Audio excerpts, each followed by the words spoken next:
बिहार विधानसभा 2025 का जो इलेक्शन था, उसका मैंडेट, उसका जो रिजल्ट और उसके जो परिणाम आए, वो राष्ट्रीय जनता दल के कार्यकर्ताओं के लिए, वोटर्स के लिए, सपोर्टर्स के लिए, नेताओं के लिए और उसके जो बड़े थिंक टैंक्स हैं, उनके लिए एक तरीके से एक सदमा और एक शॉकिंग था। क्योंकि राष्ट्रीय जनता दल की जब भी जहाँ मीटिंग हुई, जहाँ रैली हुई, सभाएं हुई, जहाँ तेजस्वी यादव ने भाषण दिया, जहाँ लालू यादव का प्रोग्राम हुआ, जहाँ राष्ट्रीय जनता दल के बड़े नेताओं का प्रोग्राम हुआ, वहाँ हज़ारों नहीं लाखों की भीड़ जुटी और बड़ी संख्या में लोगों का जो हुजूम उमड़ा। जहाँ पे जो आरजेडी के गढ़ हैं, वहाँ वोटरों का उत्साह दिखा, वोटरों की भीड़ दिखी। जितने एग्जिट पोल थे, सब ने ये बताया कि राष्ट्रीय जनता दल बहुमत से सरकार बनाने वाला है और सारी चीज़ें आरजेडी के फेवर में जा रही थी। जबकि जब चुनाव आया, चुनाव ख़त्म हुआ, जो उसका रिजल्ट आया, तो राष्ट्रीय जनता दल के कार्यकर्ताओं को, वोटर्स को, सपोर्टर को, नेताओं को, थिंक टैंक को एक बड़ा ही जोड़ का झटका लगा और मात्र 25 सीटें मिली आरजेडी को। जो आरजेडी कभी अपने दम पे सरकार चलाती थी, कभी बहुमत में रहती थी, उस आरजेडी को इस साल के बिहार विधानसभा चुनाव में मात्र 25 सीटें मिलना उसके अब तक का सबसे एक तरीके से कहा जाए कि शर्मनाक प्रदर्शन है, खराब प्रदर्शन है। अब सवाल ये उठ रहा है 2026 में, लगातार जिस तरीके से बयानबाजी हो रही है, लगातार जिस तरीके से आरजेडी को घेरा जा रहा है, लगातार जिस तरीके से आरजेडी के कार्यकर्ताओं पे, नेताओं पे जिस तरीके से अटैक हो रहे हैं, तो इसको लेके क्या मान लिया जाए कि आरजेडी अब समाप्ति के कगार पे है? क्या राष्ट्रीय जनता दल अब ख़त्म होने वाला है? क्या लालू प्रसाद यादव का इकबाल ख़त्म हो गया है या तेजस्वी यादव का जो क्रेज है युवाओं में वो ख़त्म हो गया है? मेरा ये मानना है कि राष्ट्रीय जनता दल ख़त्म नहीं होगा और ना ही इस ख़त्म होने की कोई इसमें बहुत ज़्यादा पोटेंशियल है। चूँकि लोकतंत्र है, लोकतंत्र में जीत हार होता रहता है और कभी अच्छे बहुमत मिलते हैं, कभी ख़राब रिजल्ट आता है, कभी अच्छा सपोर्ट मिलता है, कभी सपोर्ट नहीं मिलता है, कभी लोगों को किसी बात से दिक्कत होती है, नाराज़गी होती है, कोई परेशानी होती है। तो लोग जो होते हैं अपने अपने तरीके से प्रतिक्रिया देते हैं और लोकतंत्र है, जनता मालिक है, वोटरों का इसमें बहुत बड़ा योगदान है। कौन सी पार्टी सत्ता में रहेगी, कौन सी पार्टी सत्ता से बाहर रहेगी। एक बात को बार बार लिया जा रहा है कि ईवीएम, मशीनरीज, 10,000 का लालच, वो सारी चीज़ें ठीक है।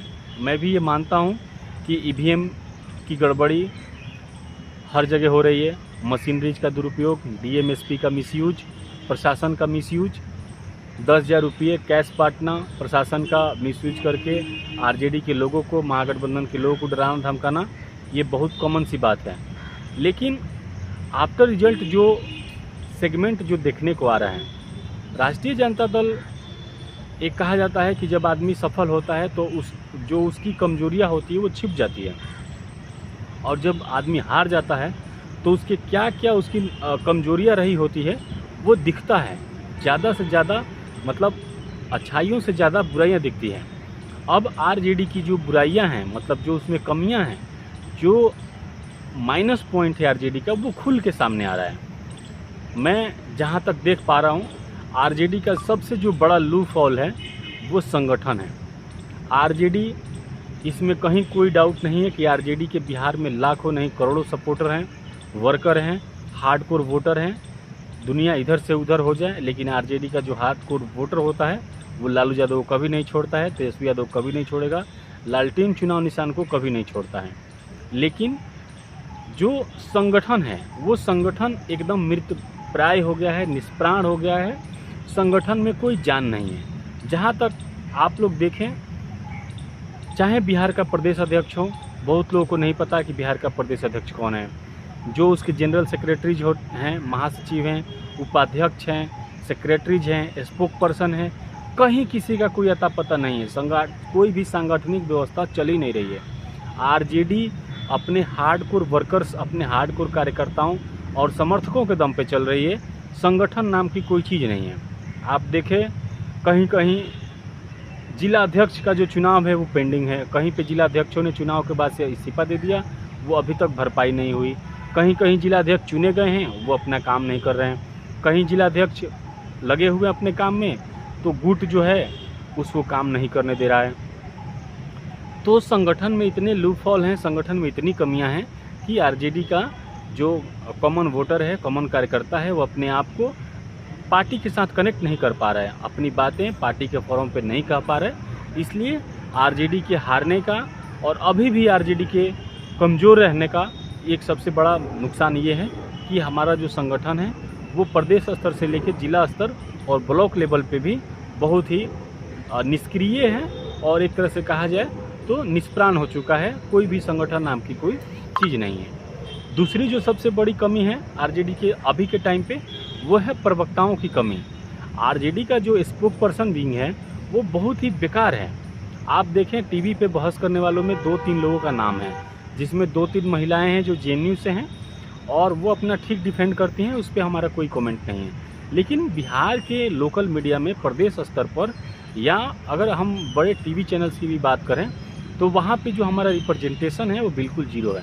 जबकि भारतीय जनता पार्टी का देखें तो उनकी प्रवक्ताओं की एक बहुत बड़ी लिस्ट है, जेडीयू के प्रवक्ताओं की एक बहुत बड़ी लिस्ट है, जो टीवी पे, प्रिंट मीडिया पे यूट्यूबर्स को जाके पार्टी के जो भी जो उनका एजेंडा है, जो उनके नेता का वक्तव्य है, बयान है या जो प्लान है, उसको आम पब्लिक के बीच में रह के वो लोग समझाते हैं। लेकिन राष्ट्रीय जनता दल का देखा जाए तो मुश्किल से 3-4 प्रवक्ता हैं, जो 2-3 दिल्ली में बैठे हुए हैं और 2-3 पटना में रहते हैं। टीवी पे, सोशल मीडिया पे उनकी जो प्रेजेंस है वो बहुत जीरो है। तीसरा जो है खुद का मीडिया चैनल नहीं होना। जैसे भारतीय जनता पार्टी का है, बहुत सारे यूट्यूबर्स को, बहुत सारे टीवी को जो गोदी मीडिया नाम दिया गया है वो इसीलिए दिया गया है कि वो भारतीय जनता पार्टी के पक्ष में न्यूज़ चलाते हैं, भारतीय जनता पार्टी के पक्ष में बातें करते हैं। हालांकि आरजेडी और जो दूसरी रीजनल पार्टियां हैं उनके पास इतना बजट नहीं होता है कि वो टीवी चैनल खोल लें या उसको उतना फंडिंग कर पाएँ। लेकिन बहुत सारे यूट्यूबर्स हैं और बहुत सारे छोटे चैनल हैं जो आरजेडी के फेवर में या क्षेत्रीय दल के फेवर में अपना न्यूज़ कवरिंग करते हैं, लोगों के बीच में जाते हैं, अपनी बातें रखते हैं। लेकिन आरजेडी के लोगों ने, जो थिंक टैंक है या जो कोर मैनेजमेंट है, उन लोगों ने अपने तरफ से मीडिया को मैनेज नहीं किया और भारतीय जनता पार्टी ने बड़े आसानी से छोटे छोटे मुद्दे को भी बहुत बड़ा तिल का ताड़ बना के और राष्ट्रीय जनता दल के लालू प्रसाद यादव का, तेजस्वी यादव का और कार्यकर्ताओं को एक निगेटिव कैरेक्टर में ढाल के और लोगों के बीच में वही 90 का दौर आ जाएगा, जंगल राज करके और लोगों को बरगलाने का प्रयास किया और उसमें वो लोग सफल रहे। तो मुझे ये लगता है कि आरजेडी ख़त्म नहीं होगा, लेकिन आरजेडी का अभी उभार भी नहीं होगा। अभी आरजेडी को पुराने फॉर्म में लौटने में बहुत समय लगेगा। अगर कार्यकर्ता, नेता इसी तरीके से निष्क्रिय रहें, पार्टी का थिंक टैंक इसी तरीके से निष्क्रिय रहा, तो अभी पार्टी को लंबा समय लग जाएगा अपने पुराने फॉर्म में लौटने के लिए। आप सभी का क्या राय है इस पर ज़रूर कमेंट करके बताइएगा। तब तक हम लेते हैं आप सभी से विदा, मिलेंगे फिर एक दूसरे वीडियो में। तब तक के लिए जय हिंद।